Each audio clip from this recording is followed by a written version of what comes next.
안녕하세요. 참, 살다 보니 저에게 별일이 다 생기는 것 같아요.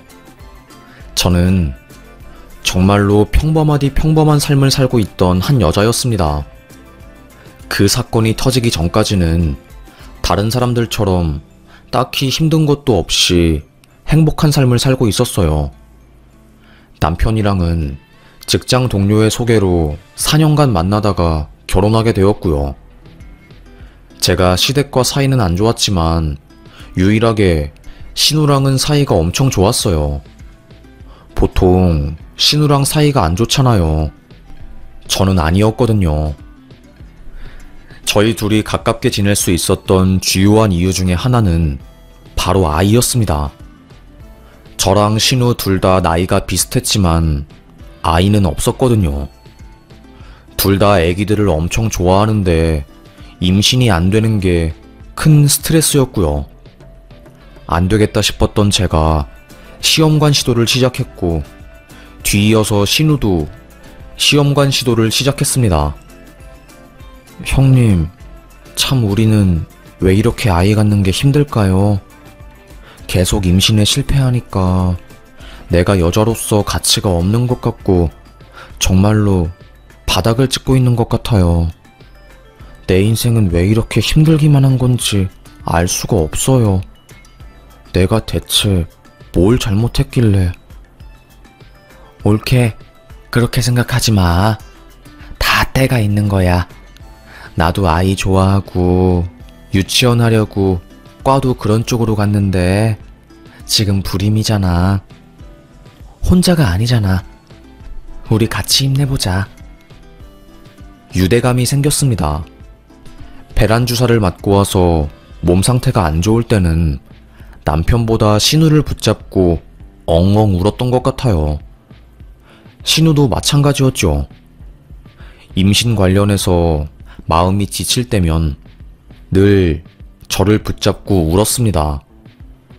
서로에게 의지해서 하루하루를 살아갔던 것 같아요. 그런데 도중에 신우가 먼저 임신에 성공하게 된 거예요. 형님, 너무 축하해요. 그렇게 간절하게 원하던 아이를 임신하게 되다니 세상에 정말로 너무너무 축하드립니다. 옳게 미안해서 어떻게 해. 이 말을 어떻게 전해야 할까 고민이 너무 되더라고. 정말 미안해. 나 혼자만 좋은 일 생긴 것 같아서 맘 놓고 좋아할 수도 없네. 에이 형님, 저도 임신할 수 있겠죠. 형님 기운 받아서 꼭 올해는 임신했으면 좋겠어요. 형님은 너무나도 아름다운 딸아이를 낳았습니다. 형님의 딸은 집안에서 복덩이 취급을 받았어요. 정말로 모두의 관심을 독차지했다고 해야 할까요? 어마무시하고 너무나도 귀엽고 사랑스러운 존재 그 자체였습니다. 이따금씩 남편이 남들이 쉽게 하는 거 우리는 왜 이렇게 어려운 걸까? 왜 그러는 걸까? 이런 말을 할 때면 저의 자존감은 바닥을 찍었습니다. 1년, 2년, 형님의 임신 이후로 나도 어렵지 않게 금방 임신할 수 있겠지 생각을 했지만 쉽지 않았어요. 소식은 들려오지 않았고 시험관으로 쓴 돈은 수천만 원에 가까울 지경이었지요. 남편도 그렇고 저도 점점 지쳐갔습니다. 여보, 그냥 우리 아이 없이 사는 거 어때? 그냥 우리 둘이 행복하게 살면 되는 거잖아. 안 그래? 그게 좋을 것 같은데. 그래도 지금 이만큼이나 시도했으니까 포기하지 말자. 나도 지치긴 하는데 아직 포기는 이른 것 같아. 아무래도 부부 사이는 점점 멀어지는 것 같았어요. 그러다가 신우아이에게 문제가 생긴 거였습니다. 어느 순간부터 기침을 아주 심하게 하고 밥도 못 넘기기 시작했어요. 정말 지극정성으로 가지게 된 아이였기 때문에 신우는 너무 놀라서 대학병원도 가보고 정밀 검사를 하기 시작했습니다. 그때 청천벽력 같은 이야기를 듣고야 말았죠. 따님께서 백혈구 수치가 비정상적으로 나왔습니다. 저희 의료진 판단으로는 소아암이 의심되는 상황이고 다른 정밀 검사를 추가적으로 해야 할 것 같아요. 그날 그 말을 들은 저와 신우는 병원 복도에서 정말 얼마나 울었는지 몰라요. 대성통곡이라고 하는 게 맞을 것 같네요. 숨 넘어갈 듯이 울음을 쏟아내었고요. 그때부터 저희 가족은 거의 초상집이었습니다. 온 가족이 신우딸 살리기에 돌입했어요. 아이가 없었던 저는 거의 병원에서 살다시피 했고요. 항암 치료가 어른도 견디기 힘든데 아이들은 더더욱 견디기 힘든 거였죠. 주사 한번 맞으면 그날은 입맛이 없어서 밥을 못 먹는데 또 밥을 못 먹으면 면역력이 떨어지니까 큰 문제였죠. 아이 밥 한번 먹인다고 온 난리를 치고 심지어 저는 웃음치료사 자격증과 마술도 배웠어요. 아이들을 웃기기 위해서요. 맹구 웃음 짓는다고 이빨에 김가루도 붙여보고 풍선을 불어서 항암치료 받는 아이들에게 웃음을 선사하기도 했지요. 3년간의 지극정성의 노력에도 불구하고 신우의 딸은 세상을 떠났습니다. 제 딸이 떠난 것처럼 마음이 너무 아팠어요. 신우는 거의 1년 동안 일도 못하고 집에만 있었고요. 형님, 그래도 밥은 먹어야지 살 수 있죠. 이러다가 다 죽어요. 산 사람은 살아야 할 거 아니에요. 올케, 나 어떻게 하면 좋아? 내 인생의 전부를 잃어버렸어. 나 다시 행복해질 수 있을까? 웃음 지을 수 있을까? 당연하죠. 시간이 약이라는 말이 있잖아요. 그러니까 지금은 힘들어도 조금이라도 밥을 먹어봐요. 저도 정말 매일 울면서 형님과 거의 동고동락했던 것 같아요. 형님 살리겠다고 회사 일 끝나고 피곤한데도 불구하고 항상 밤 산책 같이 하고 맛있는 거 먹으러 데리러 가고 그렇게 조금씩 노력을 기울이고 시간이 지나다 보니까 형님은 우울증에서 벗어날 수 있게 되었습니다. 노력을 기울이고 시간이 지나다 보니까 형님은 우울증에서 벗어날 수 있게 되었습니다. 주말마다 보육원 봉사를 가기 시작하면서 많이 좋아진 것 같았어요. 나 그냥 전공 살려서 유치원 하려고. 유치원 하면서 내가 우리 딸한테 못 쏟은 사랑을 아이들에게 쏟으려고. 형님 대단하세요. 정말 잘 생각하셨어요. 서울대 교육학과를 졸업하고 유치원에서 근무할 수 있는 자격증을 딴 형님이었습니다. 그 누구보다 전문적인 사람이고 심지어 석사는 유아교육을 전공해서 심화 공부도 마친 상황이었어요. 어찌 보면 저보다 더 아이 교육에 신경을 쓰고 시간을 할애하는 대단한 사람이었던 거죠. 형님은 유치원을 개원하게 되었고 강남 쪽에 굉장히 큰 유치원을 열었습니다.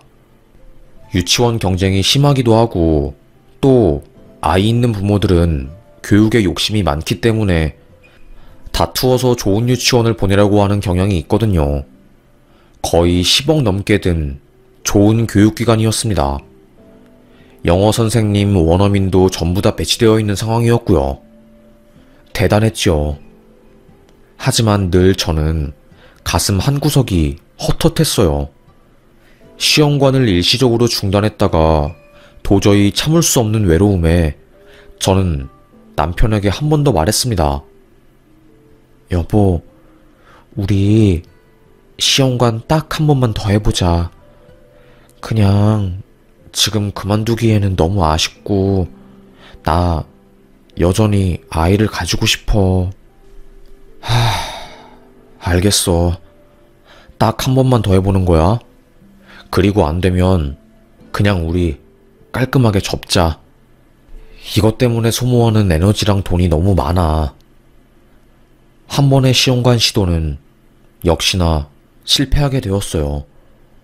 너무나도 속상한 마음에 작은 방에 들어가서 엉엉 울고 있으니 남편이 제 뒤로 와서 저에게 말해주더라고요.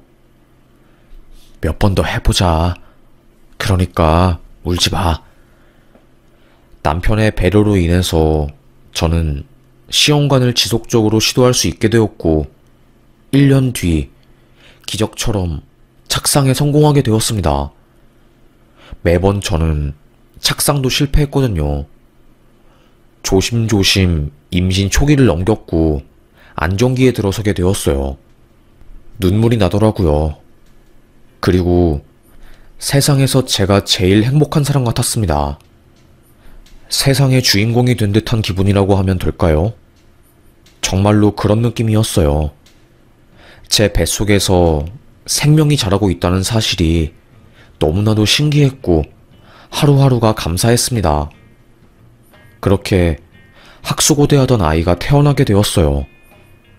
너무나도 이쁜 딸내미. 아주 순하고 착했습니다. 어릴 때부터 울지도 않고 칭얼대는 것도 없었어요. 어찌나 이쁘고 사랑스러운지. 아이를 데리고 밖에 나가면 사람들이 다 쳐다보고 아이 보고 이쁘다고 칭찬을 해줄 정도였으니까요. 이게 바로 엄마의 행복이구나 라는 것을 느꼈어요. 하지만 마냥 행복하진 않았습니다. 왜냐하면 저는 워킹맘이었고 육아휴직이 딱 1년뿐이었거든요. 그래서 1년 뒤에는 아이를 유치원에 보냈어야 했어요. 그래도 요즘은 다행히 국가에서 지원을 잘 해주어서 지원받을 수 있는 기관으로 가게 되었습니다. 그런데 그곳에서 사단이 벌어졌네요. 요즘 유치원 들어가려고 하는 경쟁이 굉장히 심하거든요. 그때도 마찬가지였던 거죠. 어렵사리 한 어린이집에 들어가게 되었는데 거기서 제 딸이 괴롭힘을 당한 거예요. 어린이집 선생님이 우울증이 심한 상황이었고 자신이 케어하는 어린이들에게 밥을 안 준 거였습니다. 그걸 알게 된 원장님이 학부모님들에게 상황을 전하고 사과를 했어요. 그리고 그 선생님은 사표를 내게 된 거고요. 임신했을 때부터 어린이집에 대기 신청을 걸어 놓아서 갈 수 있었던 곳이었는데 그 사건이 터진 이후로 제 딸이 갈 어린이집이 없게 된 겁니다. 당장 내일 출근을 해야 하는데 발등에 불이 떨어지게 된 거예요. 결국 남편이 그러면 돈은 내가 벌어올 테니까 당신은 걱정하지 말고 애기 돌보고 있어. 그냥 집에서 아이 육아에 전념해. 남편에게 너무나도 고마웠습니다. 그래서 제가 사표를 내고 전업주부로 살게 된 거였어요. 하루 종일 아이 보고 집안일하는 것은 꽤나 힘든 일이 맞긴 했지만 그래도 행복했어요. 제 적성에 아주 잘 맞는 일이라고 생각을 했거든요. 근데 웃긴 게 전업주부를 하니까 안 보이던 것들이 점점 더 보이기 시작하더라고요.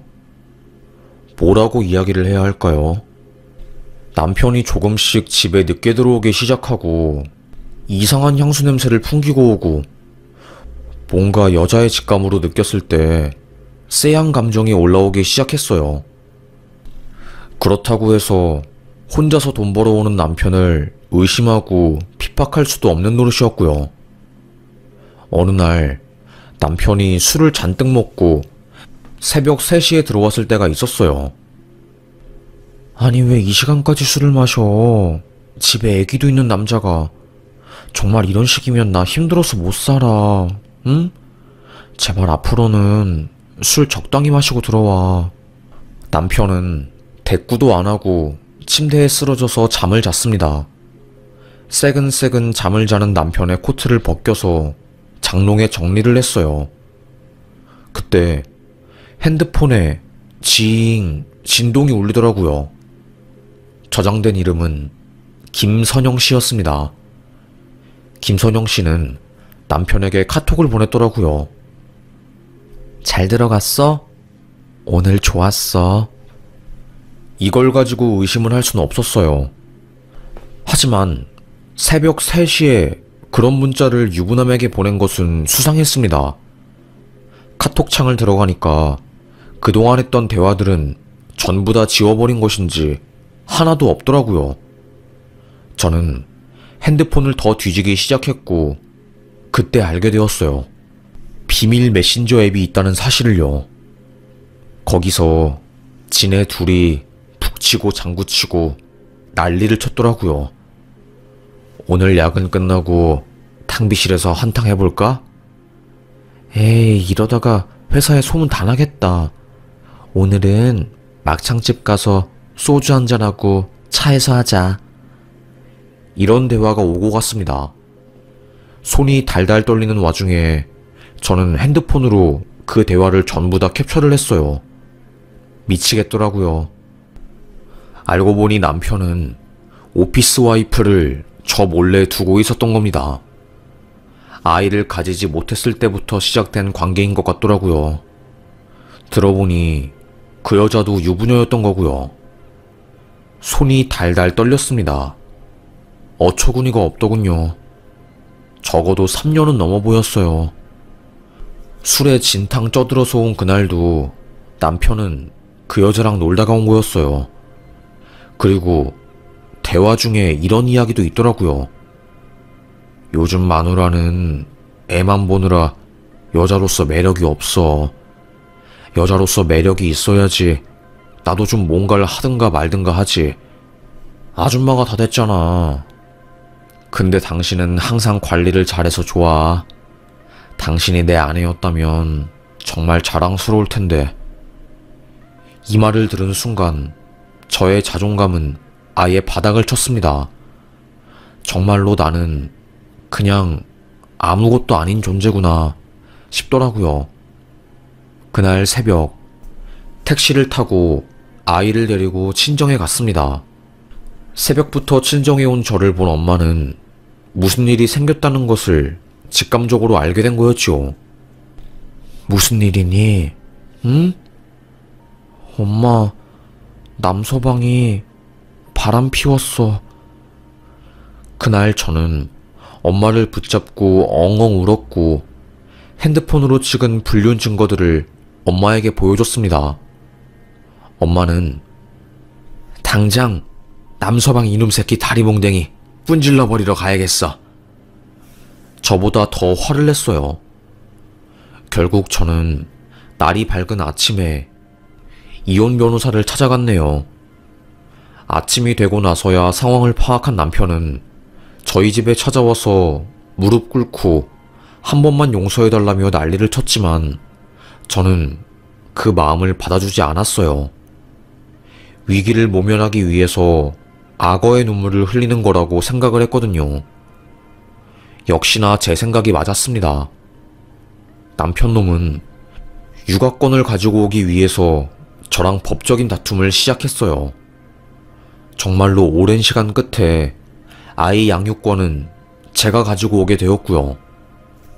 그 사이에 저는 아주 많이 망가졌습니다. 심적으로도 육체적으로도요. 가치가 없는 사람이라는 생각이 드니까 하루하루가 지옥 같더군요.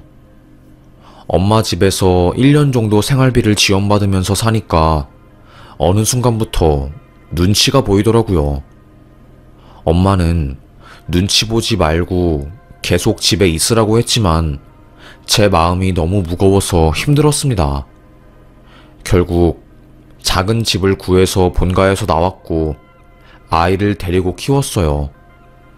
하지만 워킹맘으로 사는 것은 그리 쉬운 일이 아니었습니다.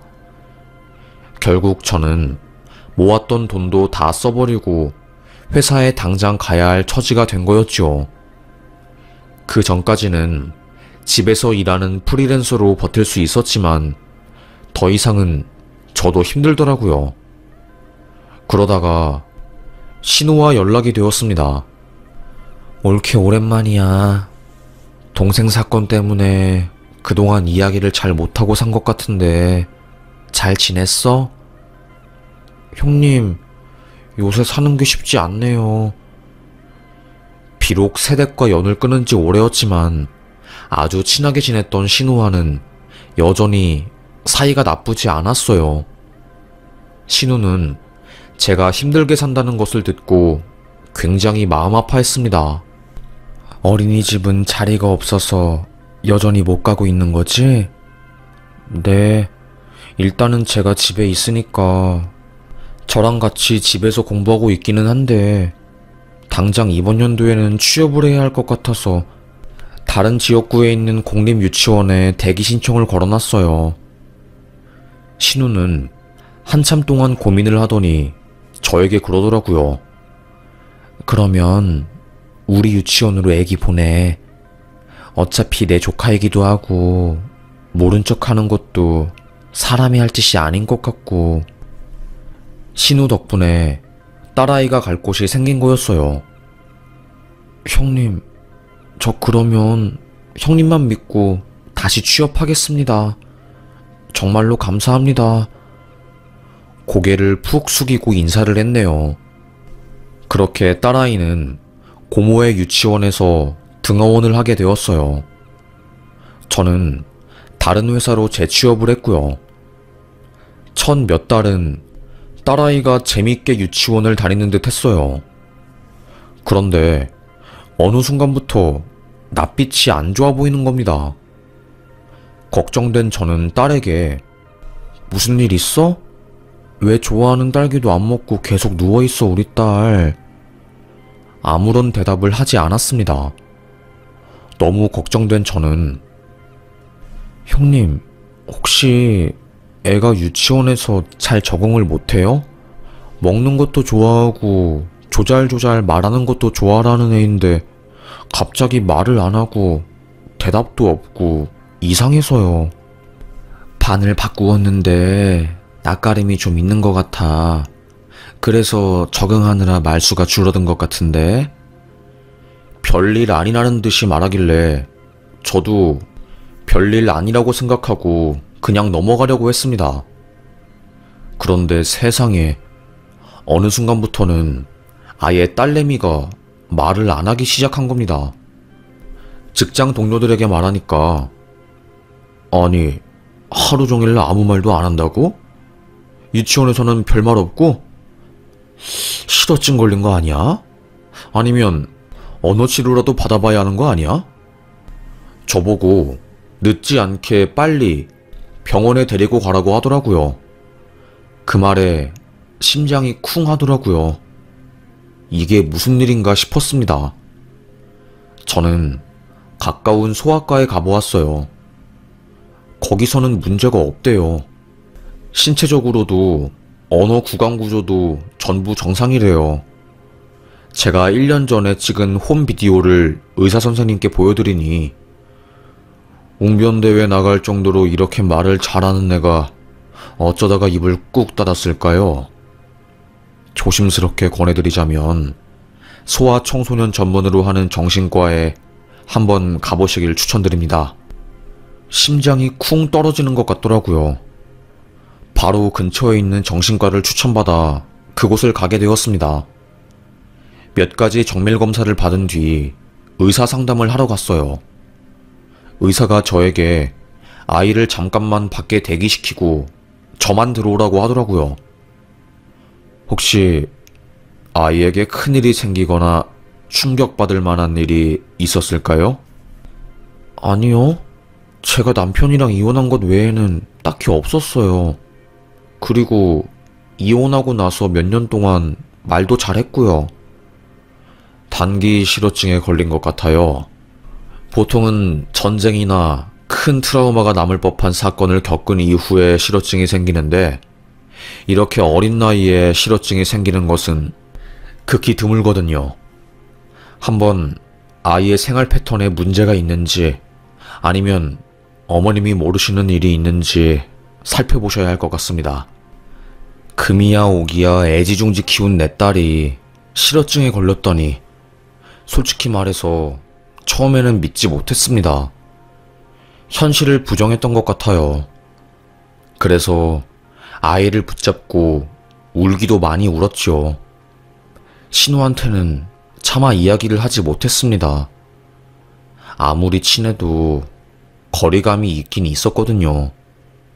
그리고 솔직히 말하면 애가 실어증 걸렸다고 이야기를 하게 되면 시댁에서 난리를 칠 게 뻔했고, 그러면 또 양육권 관련해서 소송이 들어올까봐 무서웠던 것 같아요. 그래서 저 혼자만 소가리를 하면서 딸내미를 보살폈습니다. 어느 날 정신과 선생님이 그러더라고요. 제 생각에는 추측이긴 하지만 유치원에서 문제가 발생할 가능성이 큰 것 같아요. 가정에 문제가 없으면 보통은 유치원에서 문제가 생기거든요. 일단은 아이들은 무서운 일이 생기면 입을 닫아버리거든요. 그러니까 초소형 녹음기 같은 걸 사서 아이 양말에 넣어두는 것도 생각해보세요. 의사의 말을 듣자마자 저는 녹음기를 사서 아이의 가방과 양말에 넣어두었습니다. 그것도 아주 꽁꽁 숨겨놓았지요. 그리고 그날 녹음된 녹음 파일을 컴퓨터에 옮겨서 들은 순간 기절할 뻔했네요.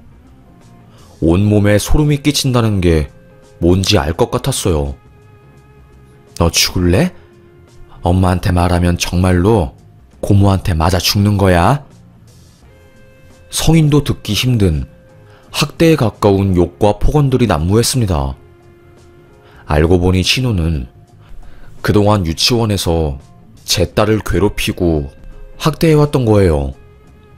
급식 먹을 때면 제 딸만 밥을 안 주고 작은 방에서 벌을 주거나 혹은 아무도 안 볼 때 딸을 이유 없이 때린 거였죠. 너무너무 무서웠던 딸이 엄마한테 이를 거라면서 앙앙 울자 그때부터 더 교묘하게 딸을 괴롭히기 시작한 거였습니다. 그 괴롭힘의 정도는 말로 표현하지 못해요. 뉴스에까지 나왔으니 말이죠. 저는 그 녹음 파일을 들고 바로 정신과에 갔고 의사에게 들려주었습니다. 병원 사람들이 기함을 할 정도로 치밀한 아동학대였고 바로 의사는 진단서를 써주고 학대로 인한 실어증이라는 것을 말해주었어요. 저는 그 진단서를 가지고 변호사를 선임해서 경찰에 신우와 그 유치원 자체를 고소했습니다. 한순간에 유치원이 아동학대 기관으로 낙인 찍히고 학부모들 사이에서 소문이 쫙 도니까 거의 바로 망해버렸어요. 신우는 저에게 전화와서 증거 있어? 증거도 없이 딸이 실어증 걸렸다고 우리 유치원을 고소해? 내가 얼마나 잘해줬는데 어떻게 이렇게 뒤통수를 칠 수 있어? 어? 이건 사람이 할 짓이 아니지. 고래고래 소리를 지르더라고요. 신우는 제가 녹음본을 가지고 있다는 것을 모르고 경찰 조사를 받았습니다. 나중에 녹음본이 있다는 것을 알게 된 후 모든 죄를 시인하더라고요. 경찰 조사에서 실토하기를 제가 너무 밉고 부러웠답니다. 자기는 힘들게 아이를 낳았지만 소아암에 걸려서 죽었는데 올케는 이쁜 아이와 함께 둘이 오순도순 사는 게 너무 부러웠대요. 비록 이혼하긴 했지만 강인하게 모든 상황을 이겨내고 엄마로서의 삶을 사는 게 질투가 났다고 합니다. 그래서 조카를 괴롭히면서 희열을 얻었대요. 조카가 망가지면 망가질수록 옳게도 힘들어지니까 그걸 노렸다고 하더라고요. 솔직히 악마 같았습니다. 하지만 그 마음을 이해하지 못하는 것은 또 아니었어요. 저도 오랜 시간 시험관을 통해서 아이를 가진 상황이었기 때문에 아기들을 키우며 평화로운 나날들을 보내는 엄마들을 엄청 부러워했거든요. 하지만 이건 아니었습니다. 시댁에서 연락이 왔어요. 저보고 예정이 있으니 이해를 해달라고 하더라고요. 용서해주면 안 되겠냐고요. 전 남편도 저에게 연락을 했습니다. 미안해. 누나가 잘못한 게 맞아. 나도 그 이야기를 듣고 너무 화가 나서 누나한테 소리 질렀어. 그런데 법적으로 해결하면 너무 길고 힘들잖아. 당신이 조금만 우리 누나 이해해주면 안 돼? 불쌍한 사람이야, 진짜로. 저도 모르게 마음이 흔들리더라고요. 잘못한 건 그 사람인데 내가 용서를 안 해주면 나만 나쁜 사람이 되는 것 같았습니다. 혼란스러운 마음을 겨우 다잡은 저는 용기를 내서 고소를 끝까지 하겠다고 마음을 먹었습니다. 그러자 그 유치원에서 학대를 당한 아이 엄마들이 저에게 연락을 하기 시작했어요. 우리 아이도 이따금씩 몸에 멍들어오곤 했어요. 우리 아이도 마찬가지였어요. 그 유치원에 다녔다가 수전증도 생기고 불안증이 심해지길래 어렵게 유치원을 옮겼거든요. 알고 보니 저만 그런 일을 당한 게 아니었습니다. 온몸에 소름이 돋더라고요. 아주 치밀하게 제 딸뿐만 아니라 유치원에 다니고 있는 수많은 아이들에게 고통을 주고 있었던 거였어요. 절대로 용서하면 안 되겠다고 생각을 했고요. 어떤 한 엄마는 언론에 제보를 해서 신우의 유치원이 8시 뉴스에 나오기도 했어요. CCTV를 달아야 한다는 목소리가 커졌고 결국 그게 아동학대 관련한 화두로 이어지게 된 거였고요. 1심에서 징역형의 집행유예를 선고받았고요. 2심에서도 징역형의 집행유예가 선고되었습니다. 하지만 대한민국 법 아시잖아요. 가해자한테 유리하게 돌아가더라고요. 저는 당연히 징역을 살아야 한다고 했는데 1심, 2심 모두 집행유예가 선고되어서 참 많이 울었습니다. 법원 앞에서 시위도 해보고 전국 엄마 모임에 들어가서 울분을 토로하기도 했어요. 그러면서 점점 힘을 키워나갔고 지금은 대법원 판결을 기다리고 있네요. 계속해서 항소를 하더라고요. 양형이 부당하다면서요. 마치 무죄가 나오길 기다리는 사람 같아요. 다음 달에 대법원 항소가 기각될지 안 될지가 판단이 되는데 어떤 판결이 나올지 모르겠네요. 신우 인생은 거의 파탄이 났어요. 그 사건으로 인해서 남편에게 이혼 소송을 당했다고 하더라고요. 당신이 두 얼굴을 가지고 살 줄은 꿈에도 몰랐어. 어떻게 그럴 수가 있어? 아무리 생각해도 이건 아니지. 당신 너무 무섭다. 이혼하자. 재판하면서 이혼 소송까지 당하고 정신병이 제대로 온 신우는 매일매일 정신과 약을 먹지 않으면 살 수 없는 지경에까지 이르렀다고 하더라고요. 그 모습이 참 뭐라고 말로 표현할 수 없는 감정을 일으켰네요. 남편은 저에게 무릎을 꿇고 우리 누나 때문에 이런 일이 생겨서 너무나도 미안하다고 저에게 싹싹 빌었네요. 에휴, 다행히 제 딸은 정신과 치료와 심리치료, 그리고 미술치료 등등 받을 수 있는 치료는 다 받으면서 지금 건강하게 잘 살고 있습니다. 실어증 증상도 없어지고 지금은 말을 아주 곧잘해요. 누굴 닮아서 그렇게 야무지게 말하는지는 잘 모르겠지만 그래도 아이가 잘 커가는 것 같아서 요즘 큰 걱정이 없습니다. 하지만 초반에는 정말 고생을 많이 했어요. 딸내미가 유치원 가는 것을 너무 무서워해서 엄마가 대신 손녀를 돌봐주었고요. 저는 일을 안 할 수가 없어서 눈물을 머금으며 일터에 나갔습니다. 엄마, 오늘은 회사 안 가면 안 돼? 나랑 같이 있어줘.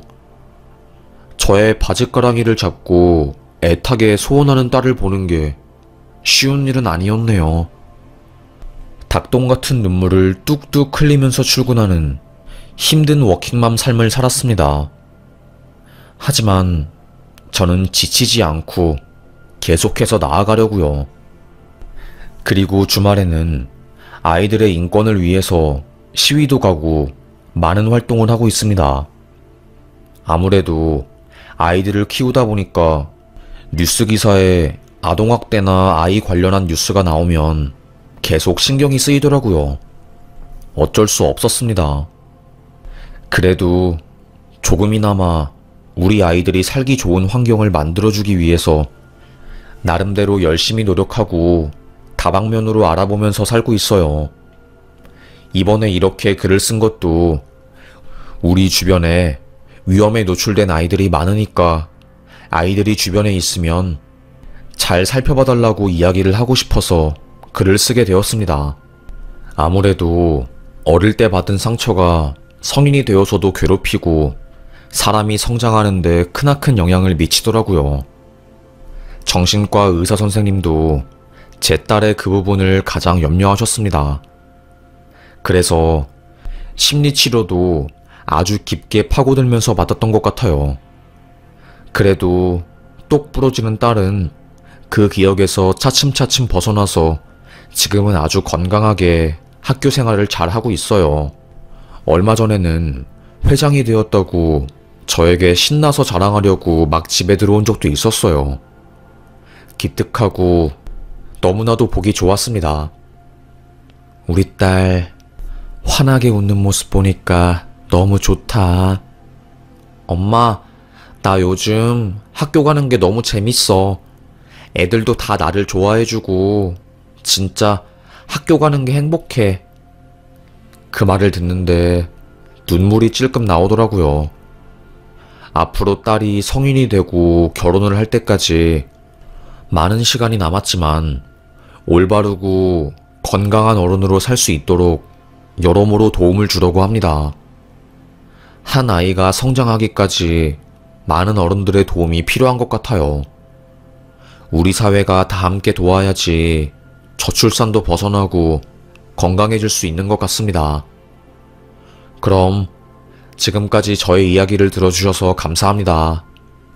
여기서 사연 마치겠습니다. 오늘도 행복한 하루 되시길 간곡히 기원하겠습니다. 감사합니다.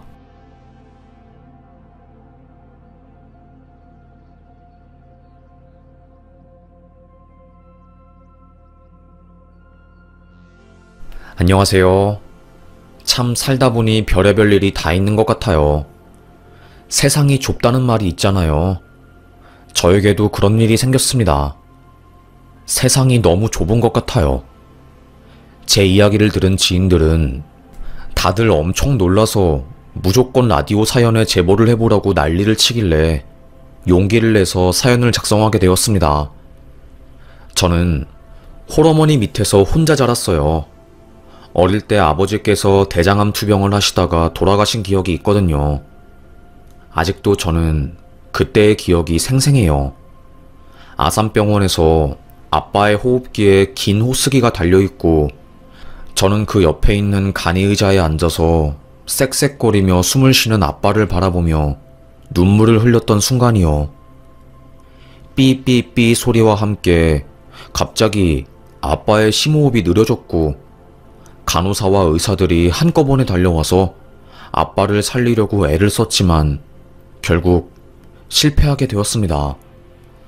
대성통곡을 하며 울었던 것 같아요. 그때 제 나이가 초등학교 저학년이었으니까요. 아빠의 죽음은 저에게 너무나도 큰일이었습니다. 엄마도 그날 이후로 저를 더 아껴주셨던 것 같아요. 아무래도 가족이 저희 둘밖에 남지 않았으니까요. 서로에게 서로는 너무나도 소중한 존재였습니다.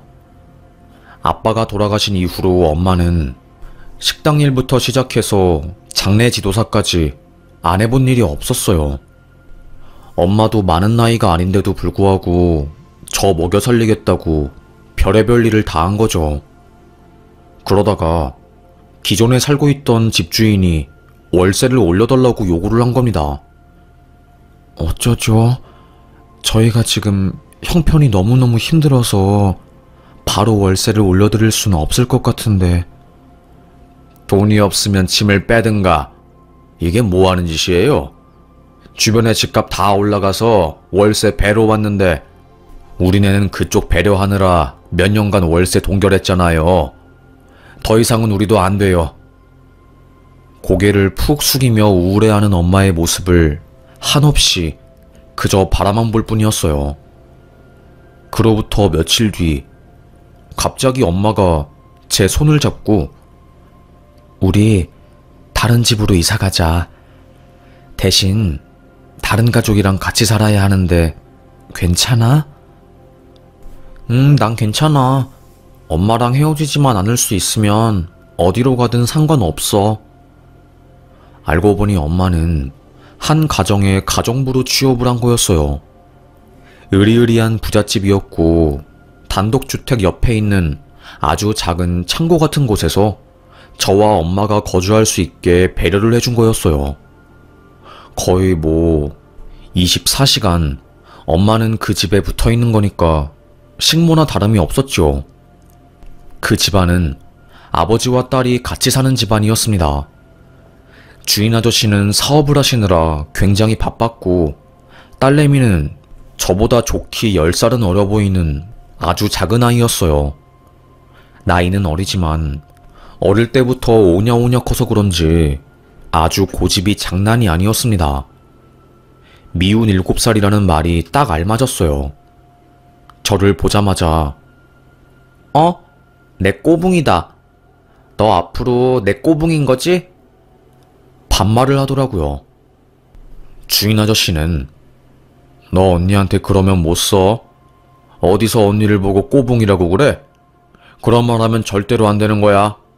알겠지? 정말 크게 혼날 거야. 그제서야 그 아이는 풀이 죽더라고요. 하지만 쉽게 고집을 꺾는 아이가 아니었습니다.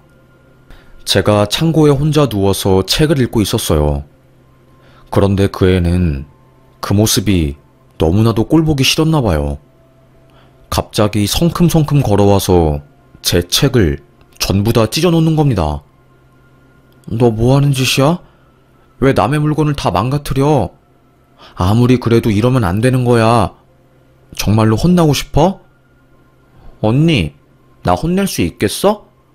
언니네 엄마는 우리 아빠 때문에 먹고 사는 거 아니야? 혼내봐. 내가 가만히 있을 것 같아? 아빠한테 다 이르러 갈 거야. 에베베베. 정말 머리를 한 대 쾅 쥐어받고 싶은 심정이었어요. 그의 말이 다 맞았거든요. 엄마와 저는 그 애의 집에 얹혀 사는 입장이었고 큰 소리를 낼 수 없는 위치에 있었습니다. 날이 갈수록 그 애의 괴롭힘은 더 심해져 갔어요. 아주 꼬마가 한 행동이라고는 믿을 수 없을 정도로 영악하고 치밀했습니다. 저보고 야, 너 할 거 없지? 나 일기 써야 하는데 내 일기 좀 대신 써줘. 일기장을 내 얼굴에 팍 던지고 가더라고요. 바보처럼 저는 그 일기를 안 써주면 괜히 엄마한테 피해가 갈까봐 어린아이인 척하고 일기를 써주었습니다. 하루는 너무 괘씸해서 일기장에 짜증이 난다고 막 글을 썼어요. 누가 봐도 대필인 것처럼 보이게요. 그 다음날 집안이 발칵 뒤집힌 거죠. 그의 초등학교 선생님이 주인 아저씨에게 연락을 한 겁니다. 채연이가 일기를 다른 사람한테 쓰라고 시키는 것 같아요. 계속 이래왔던 것 같은데 아무래도 아버님이 아셔야 할 것 같아서. 그날 저녁 집은 완전히 발칵 뒤집혔습니다. 주인 아저씨는 고래고래 소리를 질렀어요. 설채연, 너 지금 뭐 하는 거야? 언니한테 지금까지 계속 숙제 맡겼어? 아니야, 내가 그런 거 아니야. 그냥 저 언니가 나보고 일기 써준다고 해서 그런 거라고. 나는 억울하다고. 뻔뻔하게 그 아이는 거짓말을 하더라고요. 저는 아무 말도 하지 않고 먼 산을 바라보았습니다. 유진아, 소유진, 네가 솔직하게 말해봐. 얘가 너한테 일기 쓰라고 시킨 건 맞지? 채연이는 저를 힘껏 째려보고 있었어요. 마치 진실대로 말하면 죽여버리겠다는 매서운 눈빛이었죠. 저는 고개를 숙이고 아무 말도 하지 못했습니다. 아저씨는 대충 눈치를 챈 거죠. 마당에서 회초리를 가져와서 채연이의 종아리를 힘껏 내리쳤습니다. 아빠가 말했지. 다른 사람들 괴롭히지 말라고. 유진이 언니는 우리 집 도와주시는 아주머니 딸이야. 네 아랫사람이 아니라고. 어디서 그런 예의 없는 짓을 배워서 못된 짓을 하고 있어? 정말로 아주 크게 혼나려고? 채연이는 앙앙 울었습니다. 저를 미친 듯이 째려보더라고요. 그날 이후로 그 아이는 저에게 그 어떠한 것도 시키지 않았어요. 저를 괴롭히는 것도 없어졌고요. 하지만 썰렁한 공기 때문에 집안에 있는 게 어색했습니다. 그걸 눈치챈 엄마도 저에게 딱 1년만 여기서 더 일하고 나가자, 유진아. 엄마가 미안해.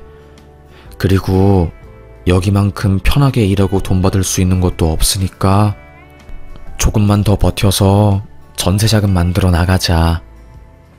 저는 시간이 흐르길 기다리고 또 기다렸습니다.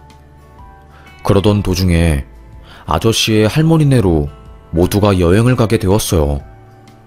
그의 입장에서는 친할머니네 집에 가게 된 거죠. 저희 가족은 빈집을 지키려고 했는데 주인 아저씨께서 그쪽 근처에 저희 집 별장도 있으니까 같이 가서 쉬고 오세요. 그리고 저는 거기 가서도 일을 계속해야 할 것 같아서 아이 케어해줄 사람이 필요합니다, 아주머니. 그래서 저와 엄마도 그곳을 따라가게 되었습니다. 여름철 장마 기간이라서 계곡물이 한참 부른 상황이었어요. 아마도 아실 분들은 아실 거예요. 계곡에 물이 한번 불면 어마무시하게 불어난다는 것을요. 고요해 보이는 계곡이었지만 언제 어디서 물이 쏟아져 내려올지 모르는 상황이었습니다. 동네 사람들은 외부인들에게 산 위에서 물이 떨어지면 계곡에 있는 사람들 쓸려 내려가 죽는 것은 한순간이니까 오늘은 절대로 계곡에 가지 마세요. 알겠죠? 신신당부를 했어요. 저는 그 소리를 듣고 알겠다고 했죠. 엄마도 저에게 비 온 다음 날에 계곡 가는 거 절대로 아니야. 오늘은 그냥 오두막에서 수박이랑 옥수수 먹으면서 쉬어. 알겠어. 나도 물 무서워서 가기 싫어. 절대로 계곡을 가지 않으려고 마음을 먹었습니다. 그런데 문제는 채연이었어요. 채연이 그 녀석은 어른들 말은 절대로 듣지 않으려고 하거든요. 고집도 세고 완전히 청개구리였습니다. 할머니, 계곡에 가면 왜 안 되는데? 아니, 지금은 잔잔해 보이잖아. 문제 없잖아. 예끼, 이 녀석이 혼날라고. 가지 말라면 가지 말라는 거야. 계곡 무서운 줄 모르고 노는 사람들 때문에 매년 한 명씩 죽는다니까. 호통을 치셨습니다. 유진아, 네가 채연이 책임지고 보살펴라. 애가 워낙에 고집이 세서 어디로 튈지 모르니까. 알겠지? 알겠어요, 할머니. 저는 채연이를 졸졸 따라다녔어요. 안 그래도 저희 둘이 사이가 안 좋은데 제가 채연이를 따라다니려니 어색했습니다. 따라오지 마. 나 계곡 안 간다고. 불편해 죽겠네, 진짜. 이 뒷산에서 그냥 가만히 놀면 될 거 아니야. 한 번만 더 따라오면 나 진짜 가만히 안 있어. 저에게 돌멩이를 던지며 저리 가라고 소리를 치더군요. 할 말이 없었습니다. 저도 신경질이 팍 나더라고요. 그래, 너 알아서 해. 내가 네 종도 아니고 짜증난다. 네 인생 네가 알아서 살아. 속이 상한 저는 숲으로 들어갔어요. 거기서 엉엉 울었던 것 같아요. 나보다 나이도 어린 애한테 맨날 욕먹고 눈치 보고 그런 삶이 서럽더라고요. 돈이 없는 게 이렇게 힘든 일인 줄은 꿈에도 몰랐습니다. 펑펑 울다가 갑자기 이상한 느낌이 들더라고요.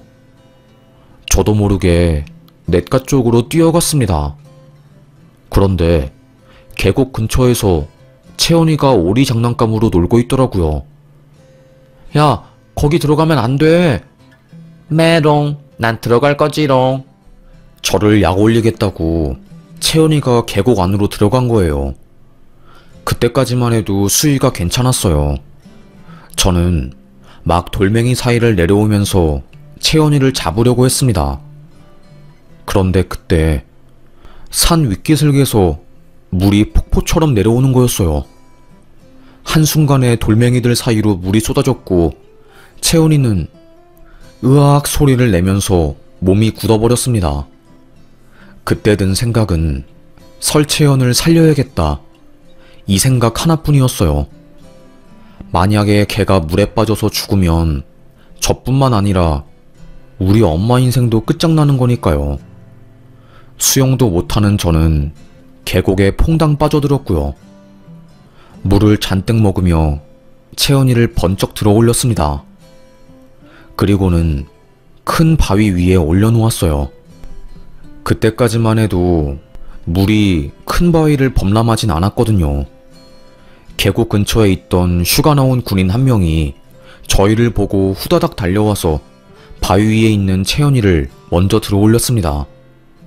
그리고 다시 저를 구하려고 온 순간 물이 상상도 못할 정도로 차올랐고 저는 그대로 쓸려 내려갔어요. 그때 저는 죽는 줄 알았습니다. 살려주세요. 사람 살려주세요.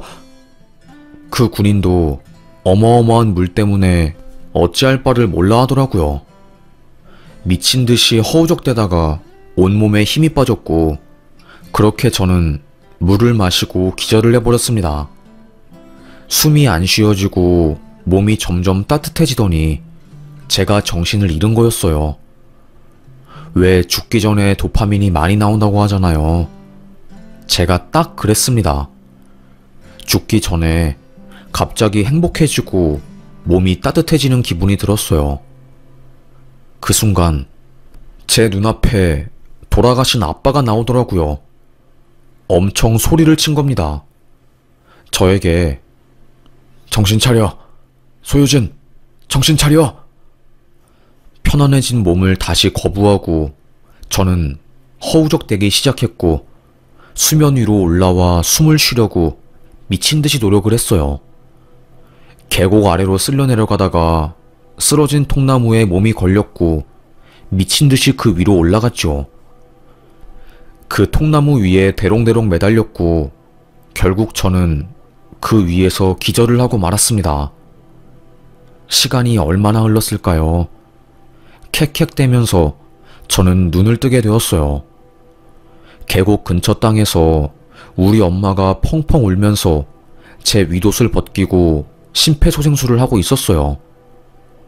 눈을 뜬 걸 본 엄마는 엉엉 울며 눈물을 흘렸죠. 온 동네 사람들이 다 모였습니다. 채연이는 저 멀리서 잔뜩 겁에 질려 저를 쳐다보고 있더라고요. 뒤늦게 소식을 듣고 달려온 아저씨도 저를 보면서 울었고요. 동네 사람들은 사람 죽을 뻔했어. 정말로 사람 죽을 뻔했어. 그러게 계곡에 들어가면 안 된다니까 왜 말을 안 들어가지고 지 목숨을 지가 버리고 있어.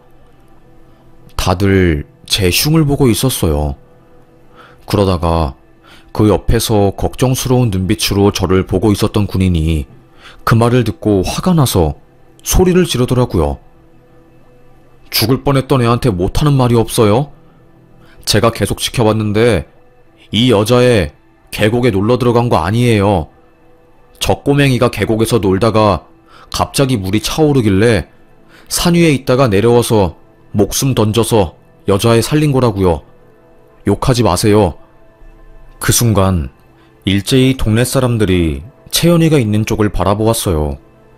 주인 아저씨는 너 그거 진짜야? 너 구하느라 언니가 죽을 뻔했던 거야? 채연이는 아무 말도 하지 못하고 있다가 앙앙 울음을 터뜨렸습니다. 사건의 전말을 알게 된 엄마는 가슴을 팍팍 치면서 통곡을 하고 난리도 아니었어요. 처음으로 엄마가 채연이한테 화를 냈습니다. 너 뭐 하는 거니? 대체 내 딸한테 왜 이러는 거니? 주인 아저씨도 미안해서 아무 말도 하지 못하더라고요. 곧이어 119 구조대가 오게 되었고 저는 병원으로 실려가서 정밀 검사를 받게 되었습니다. 폐에 물이 좀 들어간 것 외에는 크게 문제 있는 곳은 없었어요. 그나마 다행이었지만 저는 그날 이후 트라우마 때문에 물 근처에는 얼씬도 가지 못하게 되었습니다. 꿈에서 물에 빠져서 허우적대는 장면이 나오고 그랬어요. 한동안 밤에 잠도 자지 못했죠. 물에 빠진 꿈을 꾸는 게 너무 무서워서 늘 뜬 눈으로 밤을 지새웠습니다. 며칠 뒤 저희 가족은 다시 서울로 올라가게 되었어요. 채연이네 집으로 들어간 거죠. 엄마는 화가 난 목소리로 저를 보고 너는 방 안에 들어가 있어. 그리고 얼마 지나지 않아서 큰 소리가 났습니다. 아무리 그래도 저희가 여기서 식모 노릇하고 을 중에 을인 입장이지만 이건 아니지 않아요? 제 딸이 죽을 뻔했다고요. 채연이 졸졸 따라다니면서 제발 계곡에 들어가지 말라고 했더니 죄송합니다. 입이 두 개라도 할 말이 없습니다. 저도 참다 말씀드리는 거예요. 이번 주 이내로 짐 뺄 테니까 다른 가정부 알아보시는 게 좋을 것 같습니다. 소리를 치고 방으로 들어온 엄마는 제 앞에서 통곡을 했어요. 그 사건이 벌어진 이후에 엄마가 점을 보러 갔나 봐요. 점집에 가자마자 점쟁이가 엄마를 보고 지금 살고 있는 집에서 당장 나오라고 했나 봅니다. 그 집에 계속 있다가는 딸내미가 죽을 거라고 하면서요. 상극 중에 상극인 사주가 있어서 딸내미가 죽든지 아니면 상대가 죽든지 그런 운명이라는 것을 듣고 온 거예요.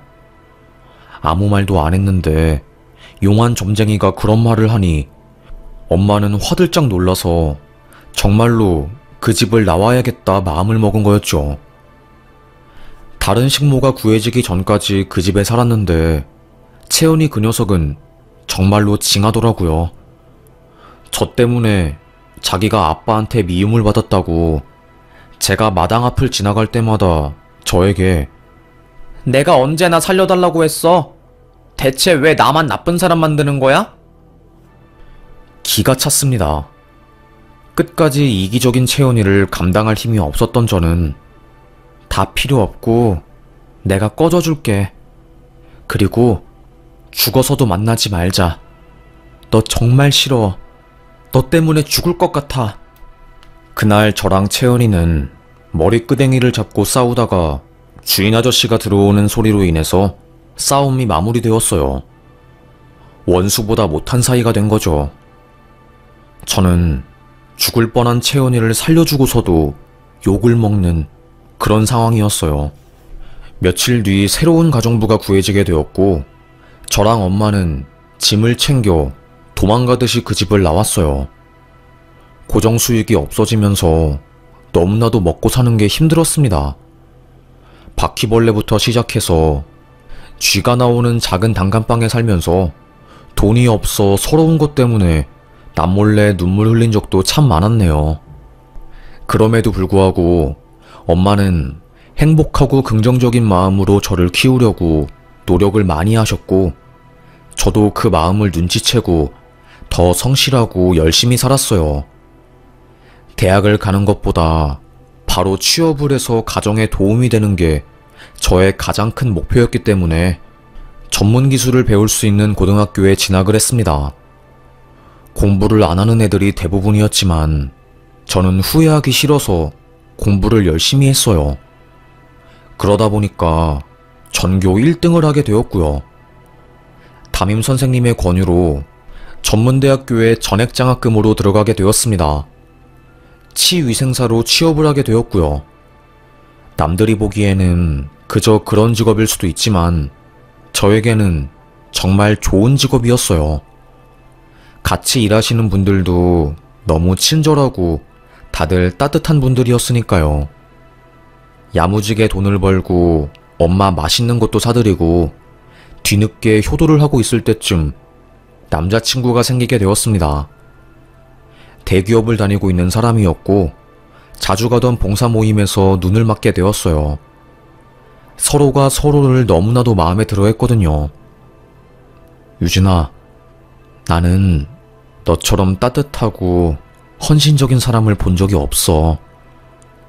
저에게 고백을 하더라고요. 솔직히 말하면 이렇게 잘나고 멋진 사람이 날 좋아해 주다니 처음에는 위축이 되었습니다. 하지만 시간이 지날수록 이 사람을 놓치고 싶지 않아서 저도 더 좋은 사람이 되고 싶었고 그렇게 결국 저희는 연인이 된 거였죠. 3년 정도 사귀었을 때였어요. 서로 결혼 이야기가 나오게 되었죠. 유진이 너는 언제쯤 결혼하고 싶어? 오빠, 나는 최대한 빨리 하고 싶어.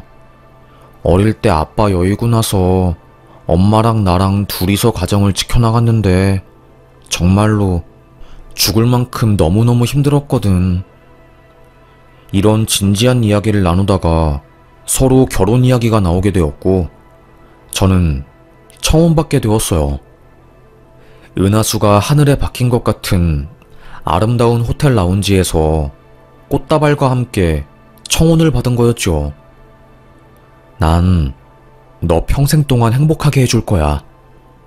그러니까 나랑 결혼해 줄래? 얼마나 감동이었는지 모릅니다. 그 이야기를 들은 순간 이제 제 인생에서 꽃길만 펼쳐질 줄 알았어요. 근데 아니더라고요. 생각도 못한 일이 펼쳐졌습니다. 자기야, 사실 우리 가족이 재혼 가족이야. 엄마랑 아버지가 어릴 때 이혼하시고 8년 전에 엄마가 재혼했어. 그래서 나한테 여동생이 한 명 있거든. 되게 조심스럽게 저에게 고백을 하는 겁니다. 그런데 그거 저에게는 별로 문제가 되지 않았어요.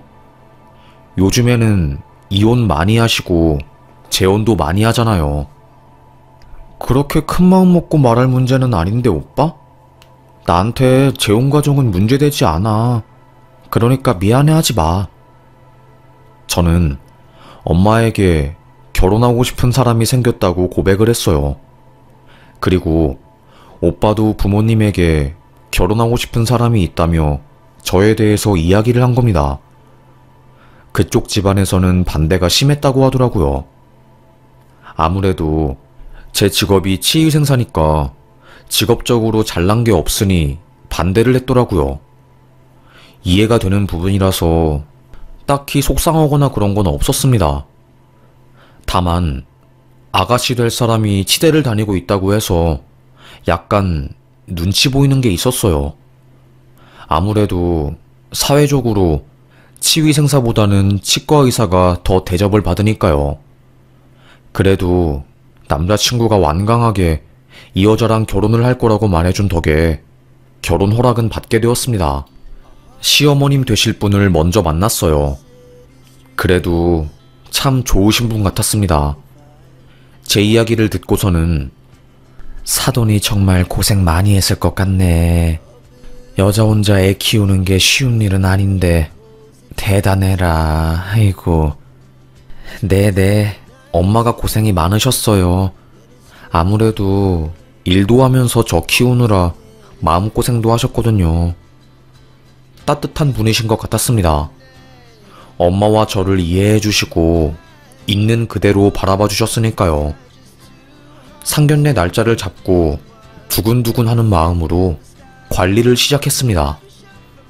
엄마한테 이쁜 옷 한 벌 사드리려고 백화점도 가고 나름대로 준비를 많이 했죠. 대망의 기다리고 기다렸던 상견례 하는 날이 왔어요. 호텔 근처에 있는 고급 유명 한정식당 룸을 예약했습니다. 상견례를 많이 하는 곳으로 유명했죠. 먼저 도착해서 방에 들어가 있었어요. 엄마랑 제가요. 얼마 지나지 않아 남자친구와 시어머니 그리고 아가씨가 도착했습니다. 아버님은 일 때문에 늦게 도착한다고 하더라고요. 그런데 아가씨 얼굴이 보면 볼수록 익숙하더라고요. 소소하게 간단한 이야기를 나누고 있다가 갑자기 아가씨가 저에게 치위생사예요? 그래서 가방 짝퉁으로 들고 있는 건가? 제가 나름 꾸민다고 명품 가방을 들고 갔거든요. 그 가방은 제가 산 게 아니라 엄마의 엄마가 혼수로 받은 귀한 명품 가방이었습니다. 그걸 엄마가 저에게 물려준 거였고요. 갑자기 얼굴이 붉어지면서 화가 나더라고요. 치대생인 아가씨는 그때부터 저를 무시하기 시작했습니다. 요즘은 돈도 못 버는 것들이 분수에 안 맞게 개나 소나 비싼 가방 들고 다녀서 문제라니까? 정말로 왜 그러는지 모르겠어. 인생을 그렇게 살면 안 되는 건데. 그치? 시어머니가 아가씨에게 눈치를 줬어요. 하지만 지 멋대로 인생을 사는 아가씨는 분수도 없이 제 면전에서 치위생사 직업을 까내리더라고요. 화가 난 엄마가 저에게 귓속말로 그 누구니 채연이 닮은 것이 아주 행동도 설채연이랑 똑같이 하는구나. 거의 20여 년 전에 악연 중에 악연이었던 설채연이 생각나더라고요. 엄마도 마찬가지였던 겁니다. 저희 둘 다 민망하고 머쓱한 상태로 아버님이 올 때까지 기다리고 있었습니다. 남자친구도 어찌할 바를 모르고 곤란해했고요. 아무래도 친동생이 아니다 보니까 어머님이랑 오빠 둘 다 큰 소리를 내지 못했던 것 같아요. 곧이어 아버님이 상견례장에 들어온 순간 저와 엄마는 두 눈을 의심했습니다. 상견례장에 들어온 아버님, 그러니까 저에게는 시아버님 되실 분이 너무나도 익숙했기 때문이었어요. 그때 깜짝 놀란 아버님이 우리 엄마에게 납작 엎드려서 인사를 하더라고요. 아니, 어떻게 이런 인연이... 알고 보니 그 주인집 아저씨였던 거예요. 아저씨가 재혼을 해서 가정을 새로 꾸린 거고요. 재혼으로 얻게 된 아내의 아들이 제 남편 될 사람이었던 겁니다. 밖에서 구두를 갈아 신으며 아가씨가 저에게 한 말들을 다 들은 아버님은 손으로 아가씨 뒤통수를 확 쳤어요. 너 기억 안 나? 정말로 이런 식으로 할 거야? 너 살려준 언니잖아. 유진이 언니. 그 순간 아가씨는 눈이 튀어나올 것처럼 놀라더라고요. 아무래도 저와 그 애는 너무나도 어릴 때 만났었고 거의 20여 년이 흐른 상태라 서로를 알아보지 못했던 거였어요. 얼굴이 많이 변했으니까요. 반면에 주인집 아저씨는 알아볼 수 있었지요.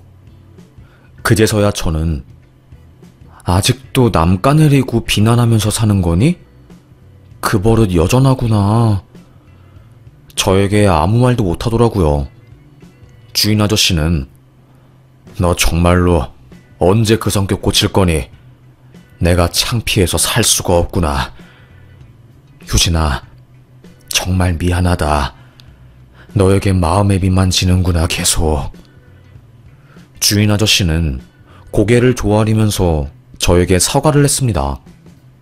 그리고 채연이 뒤통수를 팍 밀치면서 강제로 우리 엄마와 저에게 사과를 시켰어요. 자존심 상한 그 아이는 상견례장을 박차고 나가려고 하다가 아버님한테 붙잡혔고 계속 풀이 죽은 채로 상견례장에 앉아 있었네요. 엄마는 이야기했습니다. 죄송하지만 저는 이 결혼 못 시킬 것 같습니다. 저희 딸이 채연이 때문에 죽을 뻔한 걸 생각하면 아직도 치가 떨려서요. 시댁 식구들은 완전히 패닉이 되었죠. 남자친구는 여동생에게 원망의 눈초리를 보냈고요. 워낙에 단호했던 엄마의 입장 때문에 상견례는 빨리 끝나게 되었고 집에 가자마자 엄마가 나는 절대로 그 집안에 너 시집 못 보낸다. 다른 사람도 아니고 사주상으로 상극 중에 상극인 채연이와 가족이 될 수는 없어. 엄마의 말이 틀린 건 아니었어요. 하지만 남자친구와 헤어지기에는 제가 너무 힘들었습니다. 하지만 남친보다 엄마가 더 소중했고 제 자신이 더 소중했기 때문에 저는 엄마의 말을 따랐어요. 남자친구는 여동생에게 난리를 쳤다고 하더라고요. 네가 뭔데? 네 때문에 내 결혼 개판 났잖아. 공부 잘하고 치대 들어갔다고 콧대 높았던 그 아이는 결국 집안에서 완전히 눈엣가시가 되었다고 하더라고요. 그렇게 저는 결혼을 할 뻔하다가 어그러지게 되었고 결국에 파혼하게 되었습니다. 너무나도 사랑하는 사람이었지만 제가 힘든 길은 선택하지 않으려고 했어요.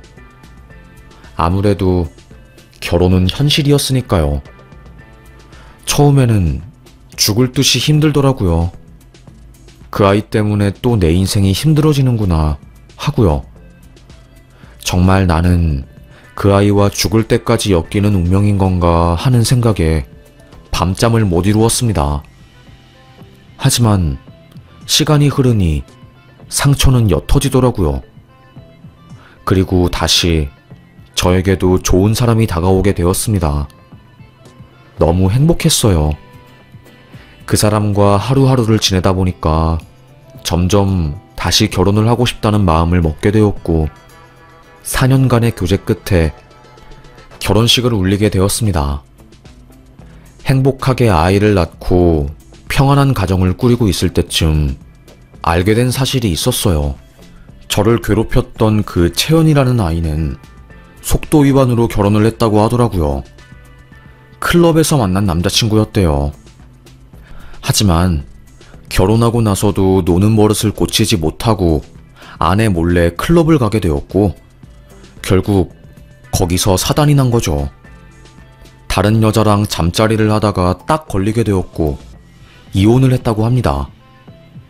그 이후로 그 아이는 완전 폐인이 되어서 정신병원에 들락거리고 그런 삶을 살게 되었다고 하네요. 이게 바로 손 안 대고 코 푼다는 건지 뭔지는 모르겠지만 잘 살고 있지 않다는 이야기를 들으니까 솔직히 말해서 기분이 좋긴 하더라고요.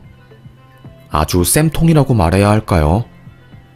엄마도 그 말을 듣고 역시 그런 애들은 자기 팔자를 자기가 꼬더라고. 조용히 살았으면 치과의사로 승승장구했을 텐데. 엄마가 저에게 그랬었거든요. 최고의 복수는 정말로 그 사람에게 복수를 하는 게 아니라 그 사람이 생각 안 날 정도로 너무나도 행복하게 사는 게 복수라고 했거든요. 처음에는 내가 성인군자도 아니고 어떻게 그래? 라고 하면서 그 말을 이해하지 못했는데 이제 좀 알 것 같습니다. 내가 행복한 게 최고의 복수인 것 같아요. 아픈 기억은 훌훌 털어버리고 이제는 행복하게 남은 인생 살아보려고 합니다. 하루하루 쉽지 않은 인생이지만 이 또한 경험이고 추억이겠지요. 지금은 너무나도 좋네요. 그럼 저의 이야기를 들어주셔서 감사합니다. 요즘 날이 추우니 몸 따뜻하게 잘 챙기세요. 감기 걸리면 큰일이니까요. 저는 여기서 사연 마치겠습니다. 감사합니다.